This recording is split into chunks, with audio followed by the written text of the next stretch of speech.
I don't know, man. I'm just not seeing any traction. Huh, how long have you been at it? I've written a post every day for 3 weeks now. This conversation happens way too often. Maybe you've even had it yourself. I have. Maybe you thought, like so many of us, that you deserve to be successful already.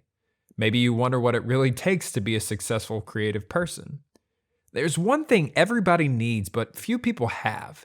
It's a big key to running the marathon of life without wanting to stick your head in the oven. It's patience.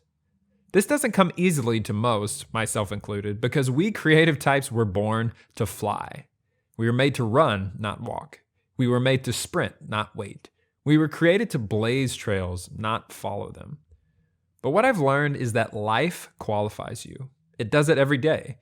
If you aren't willing to keep writing for 6 months when no one's reading, are you really going to be willing to do it forever, for the rest of your life?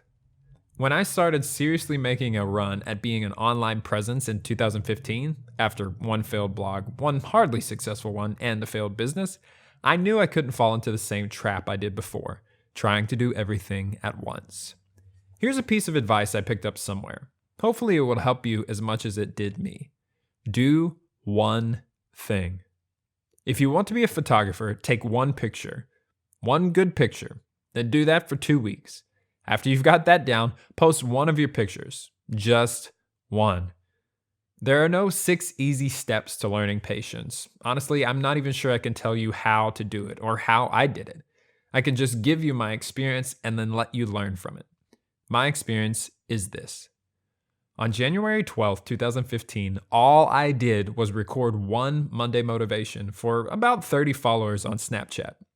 Maybe 12 of them watched the whole thing. Then I did that for the rest of January. In February of 2015, I started turning those into articles on Medium. I didn't have a WordPress site, but I still wanted to get my work out there. I did this for several months, getting better at writing, cranking out a Monday motivation quicker each time, turning each video into a written article a little faster. I was doing 2 things, and only 2 things. I wanted to build a site, but I didn't. I wanted to publish more, but I didn't. I wanted to do more, anything, but I didn't. 4 agonizing months later, when I started getting really comfortable doing 2 things, I started writing 1 more post a week. 3 things? Slow down, Todd. After another 2 months that felt like an eternity, I got my blog started and wrote 2 posts a week there and 1 original piece for Medium each week. Whoa, 4 things. And that's still pretty much where I am. I do 4 things. Maybe I'll do more one day, but I don't know. 4 things is a lot.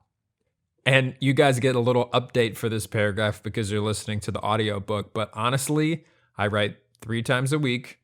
I do maybe a video response or 2, and I send out some emails to my list. So 4 or 5 things maybe. Oh, I still do Monday motivation. Okay, maybe 6 things. But you see how this goes, right? Like you can't jump to all the things at once. You start slow and then you build up.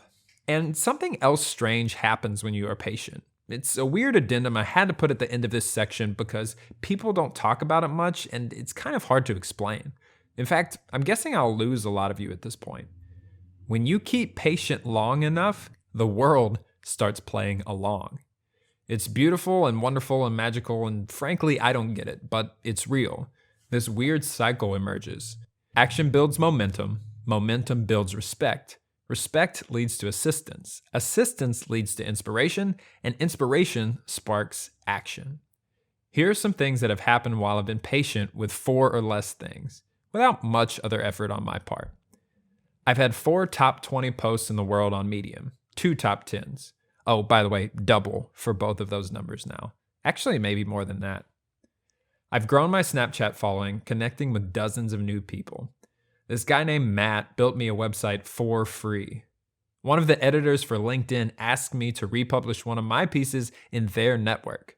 A developer approached me about demoing his software. Don't tell him I'm not this super successful, famous writer guy. My salary at my real job has grown now by about $30K. Turns out when I don't feel guilty about my side hustle, I do better at work too. And I swear this happened when I was writing this post the first time. Someone emailed me on behalf of the New York Observer asking if they could use my content. So when I was writing about the magic of patience, another thing came in. A little crazy, huh? The whole point of me telling you any of that was to tell you this. Don't be embarrassed to start small. Start small and grow big. Be faithful with the little things. Love them. Do them well. Do them a lot. Do them in the way only you can do them. Care for them. And then do another thing. And then add another. And then another. Maybe. Rather than spitting out cliches about how every journey starts with a single step, I'll end instead with this question.